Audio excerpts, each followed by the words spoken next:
Magandang lalaki at babae po sa inyo lahat. Ako po, si Vic Garcia. Ako naman po yung kapamilya, Evelyn Garcia, at ito ang Tulong ko pa sa Mo Global sa PFC, The Filipino Channel. Nandito na naman kami para bigyan kayo ng tulong kaalaman para sa buhay na mas matagumpay. Mas masaya. At mas makabuluhan. Kapamilya, gusto mo bang magtagumpay sa buhay? Gusto mo bang maabot ang iyong mga pangarap? Good news, mamaya pag-uusapan natin kung ano-ano ang dapat itigil para mas gumanda ang buhay. Sa ating episode na Stop it before it's too late. At pag-uusapan din natin ang benepisyo ng quality of sleep sa ating quality of life mula yan kay Chris Alizaga at Sir Vic. Para naman sa usapang real, abangan ng panayam ni Lucy Cruz Valdez with Miriam Kiambao Roberto. Okay, pero bago ang lahat ng yan, bigyan niyo po kami ng pagkakataong pasalamatan kayo lahat sa patuloy niyong pagsubaybay ng programang Tulong Ko pa sa Mo Global. At syempre, special greetings to Tito Gimo and Tito Terry Moreno. We miss you po. And of course, a blessed birthday sa lahat ng mga nag-celebrate ng birthday sa buwan na ito. Okay, simulan na natin. Okay, ang programang Tulong Pangpagana. Oo, para ganahan naman tayo Yeah. sa buhay. Kasi ang paniniwala namin, one idea can change your life. Or in this case po, one quote can change your life. Kaya pakinggan niyo po yung quote na share po namin sa inyo na baka magpabago ito ng buhay niyo. At ang quote natin sa araw na ito ay, there are no hopeless situation, only hopeless people. Sa Tagalog po, maganda rin po ito. Walang sitwasyon na wala ng pag-asa. Pero may mga tao lang nawawalan ng pag-asa. Oo, Yan. totoo yan. May mga taong nawawalan na ng pag-asang makaahon, sa pagkakautang. Kaya nga ang payo namin sa kanila, naku, huwag kayong mawalan ng pag-asa kasi there are no hopeless situation. Ang nagiging hopeless lang, yung taong nagdadala ng sitwasyon. Di ba? Di po namin alam kung anong sitwasyon nandiyan kayo na kuminsan umaabot na po kayo sa hopelessness. Oo. Pero kung meron man po kaming gustong i-share sa araw na to at sana habang buhay paniwalaan nyo, there are no hopeless situation. Yung sitwasyon nyo, hindi hopeless yan. Kung minsan lang tayong mga tao na nasa gitna ng problema ang nawawalan ng hope. Pero sa totoo Yes. lang kung patuloy tayo mag-hope pagkahanap ng pag-asa, may solusyon ang problema ang pinagdadaanan. Kung naalala mo, meron tayong na-counselan dati na lubog sa utang, di ba? Bumili ng kondo, na hindi nga magkaanak di ba? Kasi kaiisip sa utang. So, itong taong ito, natulungan po namin, no? Binigyan namin itong klaseng paniniwala na may pag-asa pa. Kasi akala nila, wala na silang pag-asa. Sabi nga lang nila, parang, naku, wala na mangyayari sa buhay namin. Pero we told them, maniwala kayo, there are no hopeless situation, only hopeless people. Kasi, At naniwala sila. Normal lang po kasi itong nangyayari. Pag kayo nasa gitna ng problema, parang feeling nyo, naisip nyo na lahat ng solusyon sa inyong problema. Oo. Pwede pong totoo yun, naisip nyo na. Pero may ibang tao na pwede nyo kausapin na baka may ibang solusyon sa problema nyo pinagdadaanan. Gaya nga po ng sinasabi ni Ma'am Evelyn kanina. Marami na po kami natulungan at tingin nila wala ng pag-asa. Pero nung humingi po sila ng tulong at counsel, may mga solusyon pong naibigay yung ibang tao para magkaroon sila ng pag-asa sa kanilang dinadaan ng problema. Oo, kasi parang ano yan halimbawa nandun ka sa forest, Mhm. di ba? Hindi mo makita yung ibang anggulo, pero kapag ka nandun ka sa itaas, mas nakikita mo. So alam niyo po, naniwala po sila na may pag-asa pa, kaya naghanap po kami ng paraan. At true enough, may nakita po kaming paraan at sinumulan po nilang paniwalaan ito at gawin. So makalipas ang ilang panahon, wala na silang utang. Nagkaanak pa. Ganyan Diba? din po ang panalangin po namin sa inyo. Sana po dumating po kayo sa puntong yung kawalan ng pag-asa nyo, tanggalin nyo na. Patuloy kayo maniwala. At dahil may pag-asa po kayo, maghahanap kayo ng patuloy na solusyon. At kumisan po ang isang napakagandang solusyon para magkaroon ng solusyon ng inyong problema, humingi po kayo ng tulong sa mga taong nakakaunawa Yes. at may kaalaman sa problemang inyong pinagdadaan. At kung titignan mo, kung patuloy silang naniwala na wala ng pag-asa, di hindi na sila maghahanap ng solusyon, hindi na sila magpapakounsel. Pero dahil naniwala sila na there are no hopeless situation, only hopeless people, patuloy sila na hindi naging hopeless, no? At sana wag kayong mawala ng pag-asa kung kayo man ito. Hindi po namin alam kung ano yung pinagdadaanan ninyo, pero sigurado po kami na walang sitwasyon na hopeless. Ang nawawalan lang ng pag-asa, yung tao. Totoo yun. Ulitin ko po sa inyo, paalala ko lang po pwedeng wala na kayong maisip na solusyon. Parang wala ng pag-asa. Pero marami pong taong nakapaligid sa inyo, pag nalaman ng inyong problema at nagtanong kayo, Yes. baka magkaroon ng solusyon ang inyong problema. Dami na po namin naranasan ganyan, dami na po namin nakita. Baka ito'y matagal nyo nang hinihintay. May solusyon pa ang problema. Kaya nga ang tanong namin, may problema ka ba sa asawa o sa anak mo? Minsan, di ba parang ang bigat? May pag-asa pa po kung magpapatuloy lang po tayo maghahanap ng solusyon. Because ulitin namin, there are no hopeless situation, only hopeless people. Kasi po, pag patuloy kang umasa, patuloy kang maghahanap. At pag Yes. patuloy kang maghahanap, malamang makakita ka ng solusyon sa iyong problema. Pag-isipan niyo mabuti, saan nagsimula ang pagkakuha ng solusyon? Patuloy kang umasa. Yes. Kaya nagkaroon ka ng solusyon. Pero pag dumating ikaw sa puntong nawalan ka na ng pag-asa, hindi ka na patuloy hahanap ng solusyon, hindi mo na masusolusyonan ang problema mo. Correct. Kaya ikaw, may problema ka ba sa trabaho mo? May pag-asa pa. Diba? Maghanap ka lang ng solusyon. Minsan parang nirereklamo mo, hindi mo alam ang isang bagay o isang sistema, ba't hindi ka mag-aral? Diba? Para matutunan mo kung paano gawin mo. Yan, for example, may problema ka ba sa sarili mo? Naku, napakarami yung tao ganyan. Gusto kong bubait, pero di ko magawa. Gusto kong magbago, pero di ko mapagbago. Totoo po yan. Pwede kang wala ka na makitang solusyon.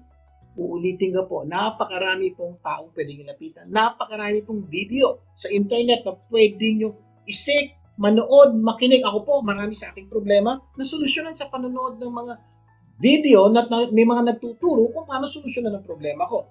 Pwede din po mangyari sa inyo yan. Yes, nagkakaroon ka ng aha moment, di ba? When you look at that. So, ano man ang yung problema, may pag-asa pa yan kung patuloy lang tayo maghahanap ng solusyon dahil wala naman pong sitwasyon na hopeless.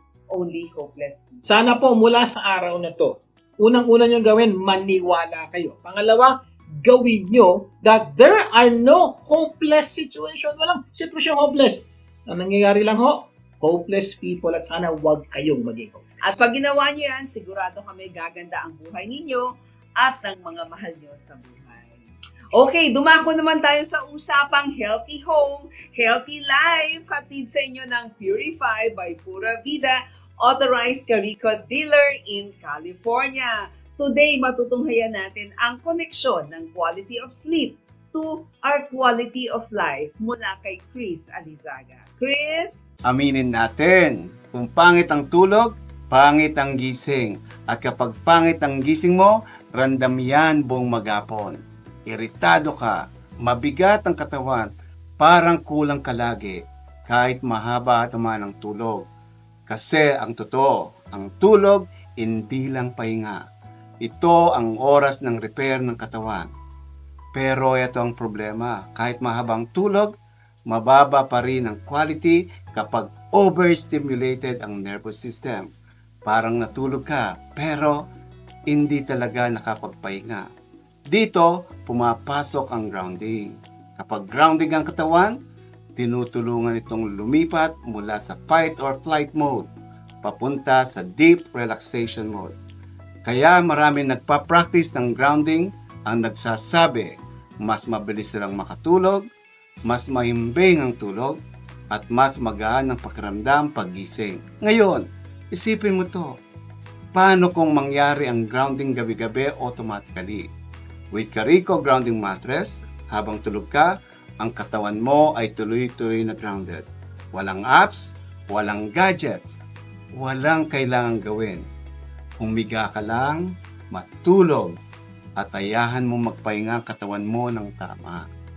Kung seryoso ka, kalusugan mo, magsimula ka sa tulog.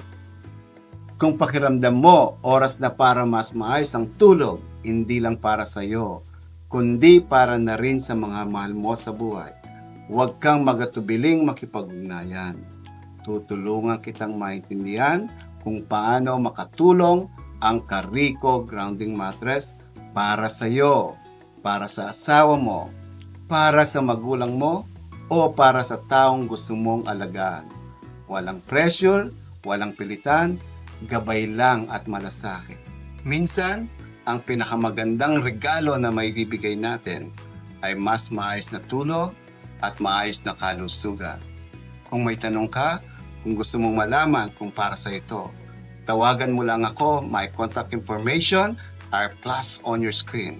Ako po si Chris Alisaga, handang tumulong para gumanda ang buhay. Maraming salamat, Chris. Until next time. Okay, bago tayo mag-break, if you're looking for an outstanding, trusted immigration lawyer with expertise and compassion for Filipinos, reach out lang po kay Attorney Ed Alan Lindein. Tawagan ang numero 747-214-7474. And for consultation, mag-email lamang po sa tulongkapasamoglobal@gmail.com. For your immigration medical exam and Form I-693 completion, bisitahin lang po ang Atala Medical Group at 557 North Maclay, San Fernando, California. Tawagan ang numero 818-639-0209 o mag-email sa tulongkopasamoglobal@gmail.com. Magbabalik pa ang Tulong Ko Pasamo Global. Wag, BBT. Tulong ko ipasa mo, gaganda ang mundo. Tulong ko ipasa mo, gaganda ang mundo. Nagbabalik ang tulong ko, Pasamo Global. Vic Garcia po muli. At Avelyn Garcia. Dadako na tayo sa ating tulong pampaganda ng buhay. Ang paniniwala namin, you don't become what you want, you become what you do continually. At dahil gusto namin patuloy na gumanda ang buhay nyo, patuloy kami magbibigay ng mga tips na pwede nyong gamitin tungo sa mas magandang buhay. Kapamilya, kung nadapa ka na ba sa buhay, makakabangon ka pa ba? Ano ang kasagutan sa panahong parang wala ka ng pag-asa? Nako, matutunghayan natin yan sa Usapang Real with Lucy Cruz Valdez sa kanyang panayam sa aming inaanak. No? Sa kasal. Oo, sa kasal. Crowned Binibining Pilipinas Universe in 1999 and first runner-up at Miss Universe 1999. Walang iba kundi si Miriam Kiambao Roberto. Lucy, Philippines, Miriam Kiandao is a licensed physical therapist who plans to seek a PhD And of course, in dreams who of can launching ever forget you? The moment that we all thought, oh no, she disappeared on stage. Anyari. And then you rose like a phoenix and made like, wala man nangyari. Kaya yun. Move on. Of course, that's everybody saying that was kind of like a symbol of how we ought to be in life. You as a motivational speaker, you ought to know that. Now, what do you teach when you talk about that moment when you fell unexpectedly and everybody was just like, oh no! That's the expression. Yeah, actually you were on point when you said it was like a metaphor for life, because that's what I would always say, that when I fell on stage and rose up to bring home the first runner-up title, it was like a metaphor for my life. I found my solid rock, who is Jesus Christ. What were the falls, the many falls that you encountered Marami. in life? Okay, in the order of the worst. Notorious yan. Alam ng buong mundo yan. Yung divorce ko for my first husband. How bad was it? It was so bad that I lost all reason for living. Kasi, imagine, I was at the height of my career. I left everything, my career, my family, my investments, everything that was dear to me and familiar to me, the life we were gonna live, the love that we're gonna share, was all going to feel empty. Let's backtrack a bit. You got me at, of course, you were at the height of your career. And you imagined that you were going to travel the world, which is every young girl's dream. Yes. I mean, there's nothing like, the illusion of, diba, luxury and wealth. Aminin na natin. It's everybody's dream. Ako, aminin ko rin yun. And for you, that was a dream come true. Talk to me about how was that like to be in that moment and in that lifestyle where it's like wow, I can afford anything. I can go anywhere I want. My husband was a businessman. He was Italian, but his suppliers were in Asia and his clients were in Europe. So we traveled back and forth Europe and Asia often. He has a base in Hong Kong and also a base in Italy. So you were jet setting. We were jet setting. And then when he would meet his suppliers in Asia, we would go also all around Asia. And then when we would go to Europe, he will bring me also to the UK, to Spain and in different parts of Italy and all that. It was a wonderful, dreamy lifestyle for any Italian Filipina princess. That's true. Diba? Yeah. And I didn't naman expect that he was gonna be rich. I knew that he will be able to provide. Pero hindi ko akalain na he will shower me with luxurious this lifestyle. Doon ko lang na-experience yung brands na pati damit ko, Louis Vuitton. Wow. And normally, bag lang, di ba? Pero ito, damit, lahat, Bulgari. And lagi ko nga kinikwento, nang pasalubong niya, after work, instead of hopia, Hermes scarf. Excuse me. So, December, we were married civilly in Hong Kong. And then January, we were married in Boracay. Yes. So, I see. everything was nice and rosy. So pinanindigan naman niya talaga yung pag-ibig niya sa'yo. Oo. So, feeling ko, eto na, di ba? I will fulfill my dreams of marrying the love of my life. Pero honeymoon pa lang, Miss Lucci, may problema na. Ano? Naglalakad kami sa Phuket where we were spending our honeymoon weekend. And then sabi ko, oh, eto na, we'll be spending more time with each other. Siguro panahon na para mas lalo kami magkakilala. Mali, no? Sa honeymoon. Baligtad. Sa honeymoon. Dapat sa courtship yun eh. So, tinanong ko siya, Amore, what are your dreams? And then he says, don't ask me stupid questions. We were not equipped to communicate effectively. To handle those issues. So, wala. It led to the breakdown of the marriage. There were many times in my marriage when I was suicidal. The worst part was when he finally asked for a divorce, and then he sent me home. And then I found myself on the sofa of my parents' house. Sabi ko, Lord, wala na akong dahilan para mabuhay. Kunin mo na ako. Kasi nga lahat ng pangarap ko was all connected to that marriage. But now that my marriage was gone, I thought that there was no reason to live. During that time, my career was going down the drain and I needed exposure. So, sabi ko, kailangan meron ako exposure para maalala ko ng mga direktor, ng mga producer, bibigyan ako ng trabaho. Ang offer na dumating sa akin to post for the Playboy magazine cover. Oh, ano? Eh, di tinanggap ko. Desperada ako. Kapit ako sa patalim. Talaga ba ta? So, at that point, parang yun lang ang habol mo. Oo, para may Huwag malaos, exposure. huwag malaos. Yes. Nung lumabas yung magazine, napag-usapan. Sa radyo, sa news. I remember that. Sabi, si Miriam nagre-rebelde. Umabot yung balita sa tatay ko. Tumawag sa akin tatay ko. Sabi niya, Miriam, bakit hindi ka nagpaalam sa akin? Di sana pala pinigilan kita. Eh, during that time, wala akong... Yung opinion ng parents ko was not important to me. I was very prideful. I thought I have achieved so much more than they have. Kasi, Miss Lucy, I thought, because I was using my name to help all these poor people, so prideful, I thought I still had every right na sumikat ulit, yumaman ulit. Pero sila na yung may ayaw sa akin eh. And that was the only meaningful thing left in my life. So ngayong ayaw nila, where does that leave me? Doon ako nakapag-isip na finally, when I drove and I got to the privacy of my living room, I asked myself, before fame and fortune, what was most important to me? So what was the point? Oh, Sino ba yung God na kilala ko? Sabi ko, si Jesus. Sa kanya ako lumaki. Pero kilala ko ba talaga si Jesus? Oo, nagpupunta ako sa simbahan every Sunday. Nagvo-volunteer pa nga ako sa choir nung high school ako. Pero tunay bang kilala ko si Jesus? Pero sabi ko, pero kung siyang nagbigay ng tagumpay sa akin, kasi naalala ko yung time na nag-make ako ng decision to join the pageant. And I remember having prayed for that decision and God clearly told me to join for a purpose.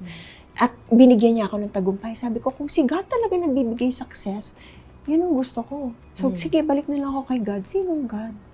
Sige, balik na lang ako kay Jesus. Siya naman yung kalala ko. So, I prayed, humbly knelt on my knees, and said, Jesus, I want to know you more. When I opened my eyes, a friend of mine sent me a chat on Facebook immediately as I opened. Sabi niya, Miriam, what are you doing on Monday? I said, why? What's happening? Party friend ko. Akala ko may party. Do you want to come to Bible study? The Holy Spirit impressed in her heart to invite me at that very moment, and she obeyed. And so I went that Monday. The leader there shared with me Jeremiah 29:11, for I know the plans I have for you, says the Lord, plans to prosper you, not to harm you, plans to give you a hope and a future. And during that time, Miss Lucy, I couldn't see a future for myself anymore. I didn't have plans for myself. Pagising ko sa umaga, hindi ko alam kung kakain ba ako, babangon ba ako, magtututbrush ba ako, lalabas ba ako. Kulang na lang talaga. Kunin ko yung sarili kong buhay. My back was against the wall with nowhere to go. Pero sabi ko, kung si God may plano sa buhay ko, and I have a future with Him, and my hope is in Him, I'm going to hold on to this hope and never let it go. Maraming salamat, Lucy! At kung kayo ay nabitin sa kwento ni Miriam Kiambao Roberto, bisitahin lang ang Usapang Real with Lucy Cruz Valdez on YouTube channel. Huwag kalimutang mag-like, mag-subscribe to stay updated sa mga bagong usapan. Mamaya, sa tulong dagdag kaalaman, pag-uusapan natin ano-ano ang mga dapat nating itigil para mas gumanda ang buhay. Sa ating episode na Stop it before it's too late. Magbabalik pa ang tulong ko, pasa mo global. Huwag bibitiw! Tulong ko ipasa mo, gaganda ang mundo. Tulong ko ipasa mo, gaganda ang mundo. Nagbabalik ang tulong ko, pasa mo global. Vic Garcia po muli. At Evelyn Garcia! Bago natin pagpatuloy ang ating topic sa araw na ito, magbibigay daan po muna tayo sa usapang life insurance mula kay Mula sa Outstanding Living Benefit Specialist na si Gina Criste. Gina!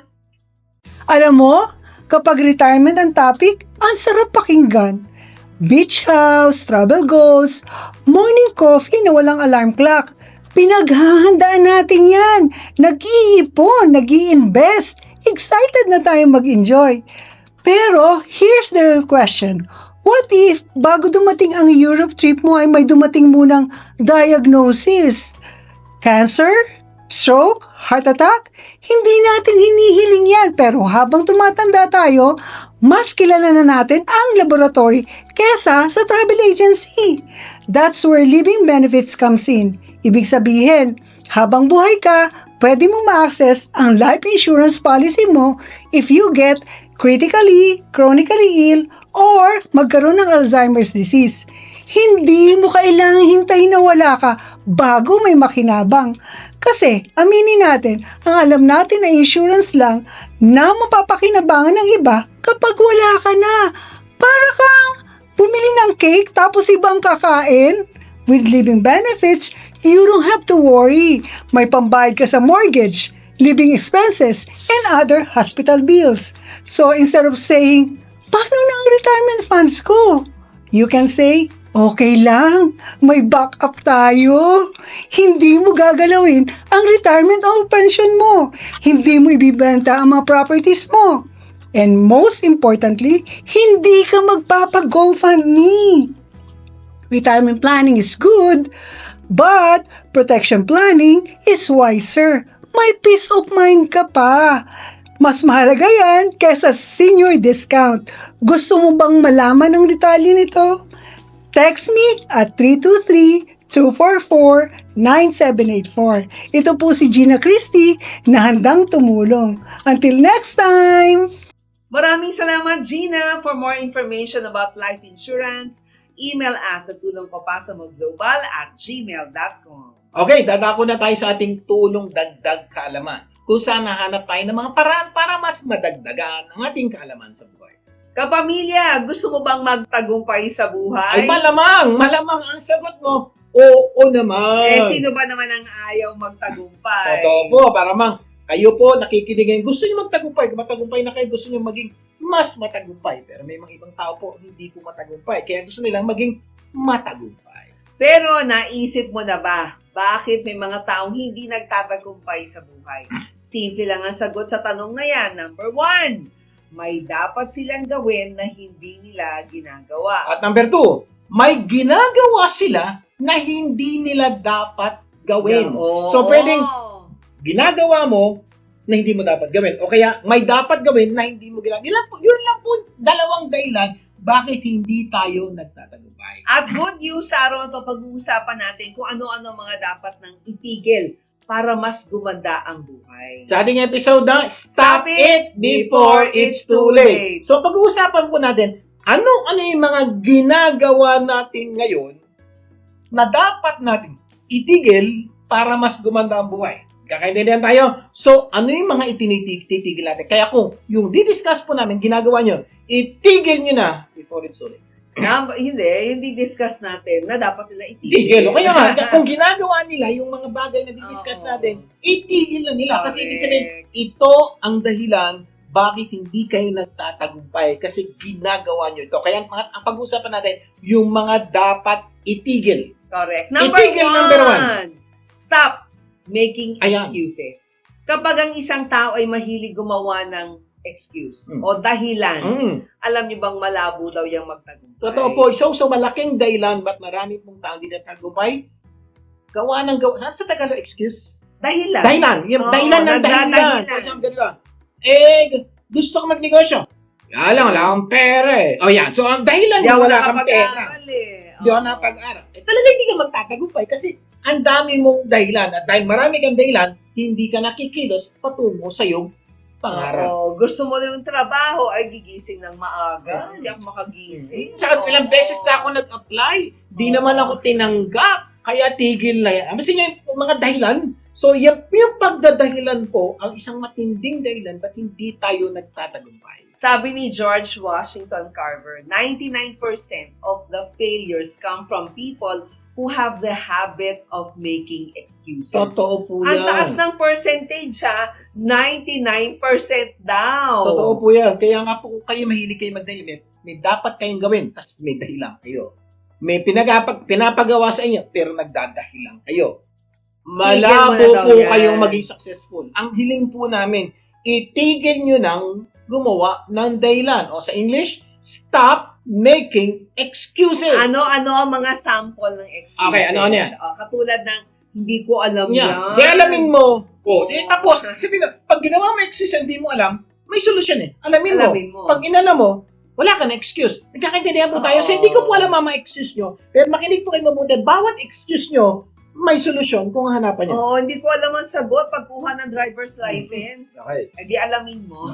Wala akong pera para dyan. Eh, di maghanap ka ng pera, yung iba nga nangungutang. Ibig sabihin, wala, may dapat kang paggagastusan ng pera na makakatulong sa buhay mo. Hindi ko alam kung ano yun.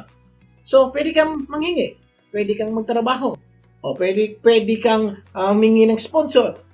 Dahil pong pwedeng gawin, kung pera lang ang problema, may mapagkukunan kang pera. Ay ba, sabi, may negosyo kung malaking pera kailangan. Meron ng mga loans na pwede kayong mag-apply. Kung Or maganda po ang inyong Credit negosyo, score. Oo. pwede kayo makakuha ng loan. Tsaka hindi lang yan. Minsan pwede kang kumuha ng industrial, ng partner. Yeah. At ikaw yung industrial partner. Ano ibig sabihin ng diba? industrial partner? Ibig sabihin po, may taong may pera, ipa-finance yung negosyo mo, Oo. ikaw, ang contribution mo, hindi pera. Yung kaalaman at yung idea to put up a business. Ginawa na rin po namin yan. Oo. And it worked. Pwede At po. pwede kang pumunta sa Shark Tank.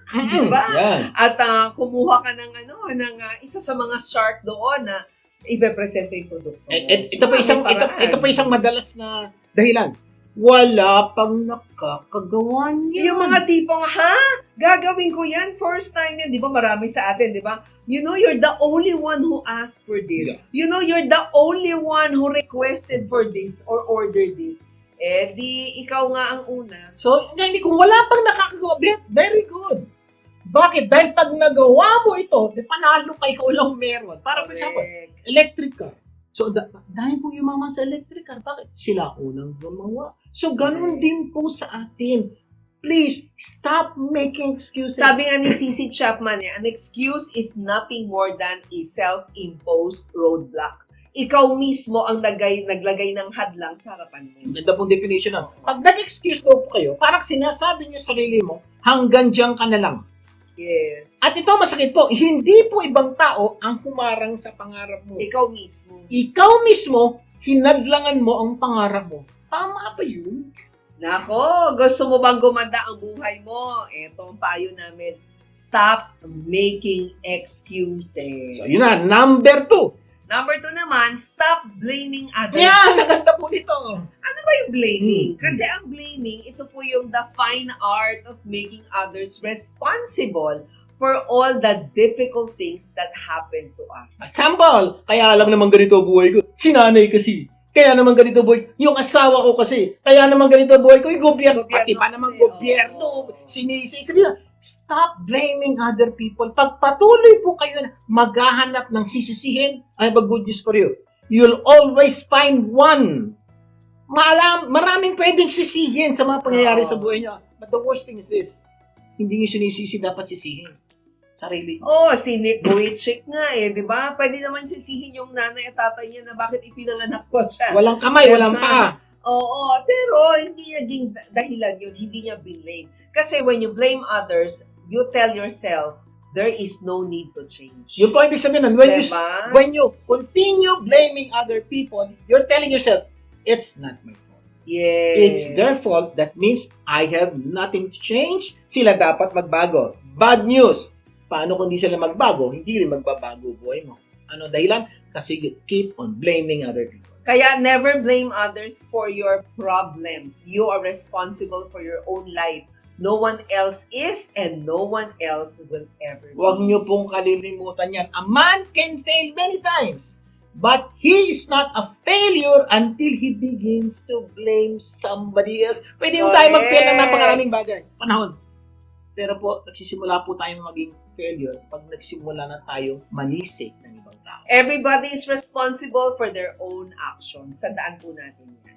Okay, bago tayo mag-break, magbibigidaan muna tayo sa usapang real estate mula sa International Realtor, Global Property Strategist of Ayala Land International, Wen Dolatre. Wen? Kapamilya, miss mo na ba ang Pilipinas? Miss mo na ba ang amoy ng dagat? Family reunion? O lutong bahay? Alam mo ba na habang nandito ka sa Amerika, pwede kang magkaroon ng sariling investment property sa Pilipinas sa halagang $500 a month lang. Yes, you heard that right. For as low as $16 a day, huwag ka lang mag-coffee shop a day or magbangon ka na lang, may kondo ka na sa Pinas. You can start owning a unit at Verge by Ayala Land. O di ba sosyal? One of the most trusted developers in the Philippines.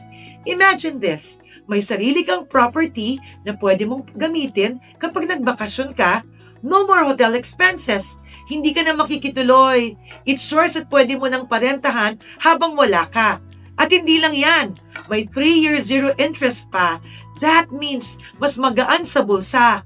Whether you're buying for retirement, for your children's future, or simply because you want to stay connected to your roots, this is your opportunity. Don't just miss the Philippines, own a piece of it. For more information, contact me through the details flash on your screen. I would love to personally guide you. Good news! May Ayala Land Roadshow kami on April 18 to 26 for more details. Saan? We will announce the venue. Patuloy lang kayong manood ng Tulong Ko, Pasa Mo Global on TFC, the Filipino channel. Let's sit down, mag-usap tayo tungkol sa goals mo, and libre ko na ang lunch. This is Wen Dolatre of Ayala Land of Usapang Real Estate. Maraming salamat, Wen! Until next time! Naku, grabe, sir, ha? Ano, sa halagang $16 a day, pwede ka nang magsimula na magkaroon ng investment property sa Pilipinas? Kaya mga kapamilya, magbawas-bawas lang po sa gastos. Pag-inom ng kape, pag-inom ng tsaa, pagkain ng kung ano-ano, ng sitserya, Pagkain sa labas! pagkain sa labas, ay magkakaroon na kayo ng kondo. Correct. Napo, sa mga susunod na episode, abangan ng iba pang detalye patungkol sa Ayala Land and when to meet Wen Dolatre in person. Magbabalik pa ang tulong ko pa sa mga global. Huwag bibitiw. Tulong ko ipasa mo, gaganda ang mundo. Tulong ko ipasa mo, gaganda ang mundo. Nagbabalik ang tulong ko pa sa Global. Vic Garcia pumili. At Evelyn Garcia. Bago natin pagpatuloy pag-uusap sa topic sa araw na ito, panoorin po muna natin ang Simple Reminders with Lasting Impact with Evelyn and Erica Garcia. Hi everyone! We're here again for Simple Reminders. With lasting impact. A life of significance isn't measured by how many people know your name. It's measured by how many people feel God's love because they cross your path. You don't have to be loud to be impactful. Sometimes significance looks like listening when someone feels unheard, It's choosing kindness when no one is watching. serving without needing recognition. When your life points people not to you, but to God, that's when it truly matters. This is Evelyn Garcia, And Erica Garcia, giving you Simple Reminders, Lasting Impact. Maraming salamat for watching. For more life lessons, subscribe now to Simple Reminders Lasting Impact YouTube channel. Okay, tutuloy na po natin ang pagsagot sa tanong na ano-ano mga dapat itigil para mas gumanda ang buhay. Sa ating episode na Stop it before it's too late. Review tayo. Number 1, stop making excuses. Remember, 99% of the failures come from people who have the habit of making excuses. Number 2, stop blaming others. Kasi blaming is a fine art of making others responsible for all the difficult things that happen to us. Okay, number 3 na tayo. Stop losing control of your emotions. Nako, ganda nito. Nako, kasi alam niyo ba kapamilya, most of our mistakes are the result of allowing emotion to overrule logic. Kasi alam naman natin yan that the right thing to do, alam natin. But we do the wrong one. Kasi silakbo ng damdamin. Ito po yan. Karamihan po ng ating pagkakamali nang galing sa emosyon. Maling paggamit ng emosyon. Tandaan niyo po may tamang paggamit ng emosyon. At may mali. Normally po, nakakagawa tayo ng maling desisyon pag inuna po natin ang emosyon at hindi natin ginagamit ang ating isip. Mas maganda po gamitin natin pareho. Pag ginawa nyo po yan, binawas-bawasan nyo o tinanggal nyo yung pagiging emosyonal sa buhay, mababawasan ng maraming problema at kayo magtatagumpay. Correct. So we should take control of our emotion kasi if you are not able to control your emotions, emotion will control you. Linawin ko lang po Diba? hindi po masamang gumamit ng emosyon. Tama po yan. Kaya po ang Yes. tawag dito, take control. Ibig sabihin po, eto kailangan kong gamitan ng emosyon. Use it. Eto, kailangan utak kesa emosyon. So don't use it. Yung po ibig sabihin hindi po namin sinasabing masama ang emosyon. Maganda po yun kung tayo po ang magkukontrol ng emosyon at hindi tayo ang kinukontrol ng ating emosyon. Correct. Tandaan niyo po, a moment of patience in a moment of anger saves you 100 moments of regret. Ganda po noon. Ganda yung sabihin. Diba? Yung panahon daw po nagpasensya rin ng konti. Konti. Moment. Tapos, pinigilan nyo ang emosyon at galit nyo. Will save you a lot of regret o pagsisisi. Pero, balik rin natin. Sumamaloob mo. Nasigawan mo. Nagalit ka. Oo. Ay sisigaw ka, makakapagsabi ka ng mga bagay na hindi mo dapat sabihin na pwede mong pagsisihan sa buong buhay. Yun po ang ibig sabihin. Kaya, please, stop letting emotion control you. You control emotion, your emotion. Number 4. Number 4, stop lying. Yeah. Kapag sinungaling ka, hindi magtitiwala ang tao sa'yo, di ba? At dahil hindi sila nagtitiwala, malabong magtagumpay or mahihirapang magtagumpay. Totoo po, isa sa malaking problema natin. Kumisan, simpleng kwento. Habang nagkukwento tayo sa pangyayari sa isang nakapanood natin, napakinggan natin, kumisan na-exaggerate natin. Pero problema, yung kausap mo, napanood din yung sinasabing, alam niya. Alam niya nang sisinungaling ka. Gusto mo lang maging sikat sa kwento ka, ito ang problema. Sa susunod na may sabihin ka, magda-doubt pa Baka yung hindi ka tao paniwalaan. na nakikinig sa bakit. Dati, sinungaling yan. So, ingat po. Sabihin nyo lang po yung totoo. Sabihin nyo lang po yung nangyari. Stop adding anything about the story that you know. Bakit? baka hindi na sila makinig sa'yo. Remember, there is no need to lie when you have nothing to hide. Diba? Sabi nga ni Austin O'Malley, some liars are so expert to deceive themselves. Totoo po, may mga tao po, Diba? sa galing po ng pagsisinungaling. Sanay na. Sila mismo, naloloko nila. Ganun po katindi. So kung kayo po yung pakiramdam nyo nandun na kayo, bawas-bawasan nyo na o tigilan nyo na. Dahil one day po, magtataka kayo, bakit hindi naniniwala ang mga tao sa sinasabi nyo? Because nakita nilang sinungaling. Naalala ko yung kwento natin dati na tumawag yung kabayo, di ba? Oo, so hindi naniwala yung asawa. Sa relasyon, a lie can destroy a relationship in a second, di ba? But it can take a lifetime to rebuild the trust relationship. Lalo na po sa mga may problema po kayo sa inyong karelasyon, asawa. Importante po yung trust. Hanggat maaari po, huwag kayong magsisinungaling. Sabihin niyo po yung totoo. Kasi po ito po yung mga bagay magbibuild na magandang relasyon that will give you success in life. May nabasa nga tayo that mistakes is an accident. Cheating and lying are not. Diba? Hindi daw sila mistakes. There are intentional choices. Pinili mo yun. Totoo po, may mga pagkakataon nagkakamali ka, walang problema yun. Pero pagtakpan mo yung pagkakamali mo, kasalanan na yun. Ibig sabihin po, sinadya nyo na yun. May mga mali tayong ginagawa na hindi natin sinasadya. Pero ang pagsisinungaling, sinasadya po natin yan. Kaya please, tigil-tigilan na natin. Kaya kung gusto mo nga pagsinungalingan ka ng ibang tao, naku, masakit yun. Malamang di mo gusto yun. Ayaw mo yun, diba? Kaya huwag ka rin magsinungaling sa iba.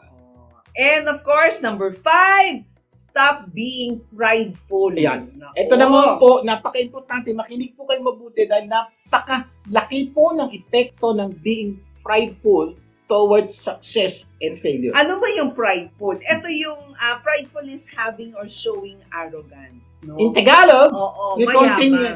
Angas at Oo, yabang. or Okay. superiority Hmm. to and disdain to those one views as unworthy. Parang binababa mo yung iba, tinataas mo yung sarili mo. Bawas-bawasan man yung pagiging mayabang. Kasi po, kahit totoo, yun ang ipagyabang, let other people ipagyabang kayo. Pride will cost you everything but leave you with nothing. Walang natitira sa Ito iyo. po, pag kayo po ay prideful, marami pong problema ang idudulot yan. Isa-isahin po natin sa relasyon. Bakit ba kayo mag-asawa, paulit-ulit na nag-away? Itaas ang pride mo mali ka na, pinaglalaban mo pa, galit ka pa. So pag nagkamali ka, hingi ka na sorry. Ibig sabihin, binawasan mo yung pride mo, nawalan ka ng pride. That's humility and it will Yes. restore your relationship. Iba ho sa inyo, kaya hindi maayos-ayos ang relasyon, taas ng pride mo. And Hindi ka marunong lumapit. And normally, kapag mataas ang fried chicken or ang pride, ayaw nating makinig sa iba. 'Di ba? Lalo na kapag sinasabi nila na mali tayo. So, diyan po unti-unting masisira ang ating buhay. Sa relasyon, pride will always be the longest distance between two people. 'Di ba? Yun Totoo ang yan. naghihiwalay sa tao Pero ang sabi ng salita ng Diyos, pride comes before destruction. Ito mas matindi po. Ang sabi, Diyos po, mismo nagsabi, hindi tao Pride comes before destruction. Ibig sabihin, kung gusto niyo daw malaman kung saan papunta ang buhay mo, pag mayroon kang pride, ang kasunod daw po niyan, destruction. Hindi po kami nagsabi. Kaya kung kayo po'y patuloy na prideful at mayabang, delikado po yan. Kaya po hiling po namin, ngayon pa lang, before destruction comes, stop being prideful. Okay, naku, mamaya marami pa tayong pag-uusapan pero bago tayo mag-break, pwede pang humabol. Hope the Mission would like to invite and remind you to join Women of Hope Afternoon Tea March 14 at 11 a.m. sa 16641 Roscoe Place, North Hills, California, 91343. Alam niyo po, this is an afternoon of empowerment, faith, and for tickets, visit support.hopethemission.org.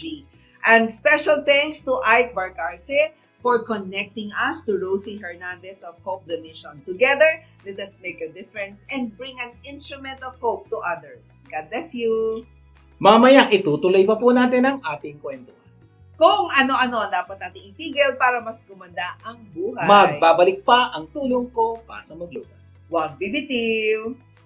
Tulong ko ipasa mo, gaganda ang mundo. Tulong ko ipasa mo, gaganda ang mundo. Nagbabalik ang tulong ko pa sa Mo Global. Rick Garcia po balik. At Evelyn Garcia. Itutuloy na po natin ang pagsagot sa tanong na ano-ano ang dapat malaman o bakit nating itigil para mas gumanda ang buhay. Sa ating episode na, Stop It Before It's Too Late. O, review tayo. Number one, Number one, stop making excuses. Number two, stop blaming others. number three, stop losing control of your emotion. Kasi most of our mistakes are the result of allowing emotion to overrule logic. Kasi alam na natin yung tama, no? But we do the wrong Because we allow emotion to control us. Okay, number four, stop lying. A mistake is an accident. Cheating and lying are not mistakes. They are intentional choices. Number seven, stop being prideful. Oo, kasi pride comes before distraction. Okay. Ayaw mo ng distraction, so wag kang pride. Number six, Stop talking too much. stop talking to. Totoo po, makinig po kayo mabuti. Kumisan po, kaya po tayo napapahama. Dami nating sinasabi. Kaya nga talk less, listen more. So that you will grow much more. Tandaan niyo po, napakahirap pong matuto kung ikaw lang ang nagsasalita. Makinig. Kung gusto mong matuto, pabayaan mo magsalita yung iba. Sir, ano na matutunan ko sa mga taong ito? Laki ng problema nila. So matututo ka kung ano hindi dapat gawin. Paano kung kausap mo magaling? Matututo ka kung anong dapat mo gawin. So ibig sabihin, no matter what kind of people is around you, kung ikaw makikinig, marami kang matututo. Tandaan niyo po, silence is a discipline that sharpens understanding. Totoo po, hindi po ganun kadaling maging silent. Lalo na pag mayroon kang idea o mayroon kang gustong sabihin sa isang bagay. Pero pag nanatili kang silent, ang dami mong matututunan. Kasi may sinasabi siya, bigla, may nasabi ka na, nanahimik ka, pinaliwanag niya, ay, tama pala siya. Pero kung nagsalita ka, mapapahiya ka lang. Tandaan niyo po, silence can protect you from unnecessary conflict. Totoo po, maraming conflict na po ang nangyari dahil salita tayo, nagsalita, sabi ng mga bagay na hindi natin gano'n na. Kaya nga, minsan pang isipin mo yung maturity daw is knowing when to stop talking. Hindi yung knowing when to start talking. Totoo po kung gusto niyo na pong malaman kung isang tao o bata ay matured, alam niya kung kailan siya titigil magsalita at kung kailan siya magsasalita. Hindi lang po sa bata yun. Ganon din po sa matanda. Kung kayo po ay matured na, you must know when to start talking and when to stop talking. Kaya nga yung success is the reward you get for a lifetime of listening when you have prepared to talk. Totoo po, totoo. Diba? Kung gusto niyo po maging successful, matuto po kayo makinig. Isa pong aking disiplina na naanggawa po. Especially if I am with people higher than me, more intelligent than me, wiser than me, older than me, I don't talk, I listen. Except they ask me, that's the time I talk. Because ang dami ko pong mapupulot sa kanila kung makikinig ako kesa magsasalita. O lalo na yung eksperto sila doon sa field na yon. Totoo yan. Diba? We'll just listen. Lalo na yung ginagawa niyo po ngayon. Habang nakikinig kayo sa amin, that's one way po para matuto.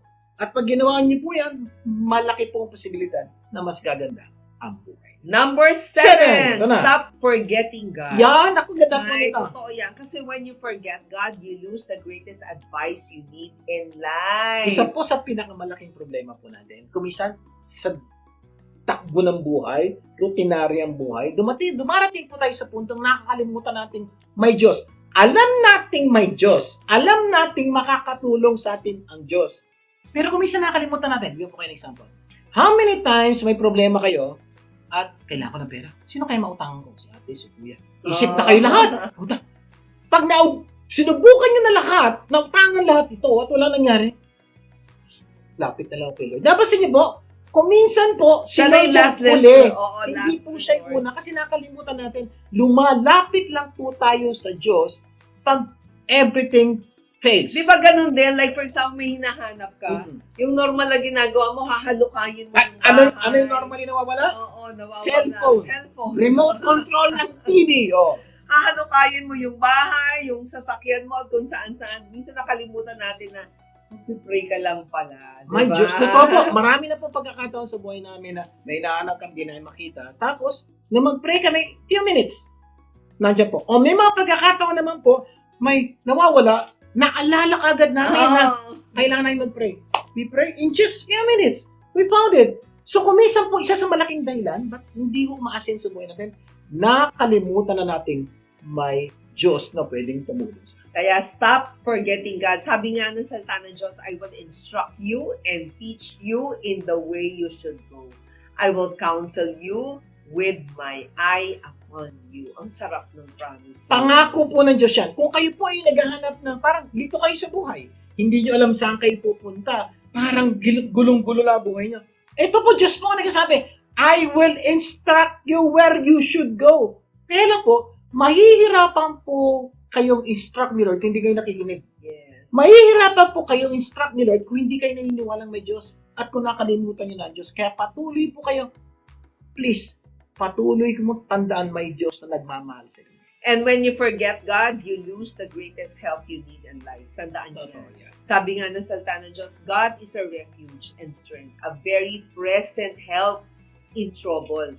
Kaya when you forget God, you will lose the greatest power in the world. Remember, those that impossible with men is possible with God. May nawawala ka, alam na ni Lord kung nasaan yun. May pinagdadaanan ka bang malaking problema ngayon? Na parang feeling mong wala ng solusyon. Ano po yung paalala ni Ma'am Adeline? Sabi na po ng Diyos, yung mga imposible sa tao, posible sa Diyos. So, ano man yung problema pinagdadaanan mo na parang imposible? Bakit hindi ka lumapit sa Diyos? Hindi ka ng tulong. Malaki po ang posibilidad. Tutulungan ka niya. Gagabayan. Okay, ulitin lang natin ang ating pinag-usapan kung ano-ano ang mga dapat itigil para mas gumanda ang buhay sa ating episode na Stop it before it's too late. Stop number 1. Stop making excuses. Number 2, stop blaming others. Number 3, stop losing control of your emotions. Number 4, stop lying. Number 5, stop being prideful. Number 6, stop talking too much. At number 7, stop forgetting God. Sana marami tayong natutunan sa ating pinag-usapan ngayon. At next week, mas marami pa tayong pag-uusapan na tunay na magpapaganda ng inyong buhay at ng mga mahal niyo sa buhay. Closing prayer tayo. Ang mga nasa langit, maraming salamat po sa pagpapaalala niyo sa amin. Sa mga ginagawa namin, dapat na namin itigil.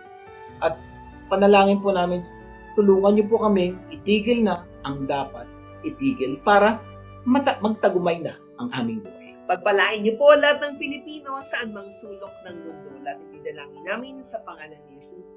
Amen and amen. Laging tandaan kung ano man ang naitulong sa inyo ng programang ito, ipasa mo naman sa iba. Imbitahin niyo po ang inyong mga kapamilya na tumutok sa programang ito sa susunod natin pa. At sama-sama natin pagandahin ang ating At buhay. ng mga mahal natin sa buhay. Ako po ang inyong kapamilya, Vic Garcia. Ako naman po si Abilene Garcia. Laging tandaan, Sa tulong po pa sa Global, gaganda ang mundo. Tulong ko ipasa mo. Gaganda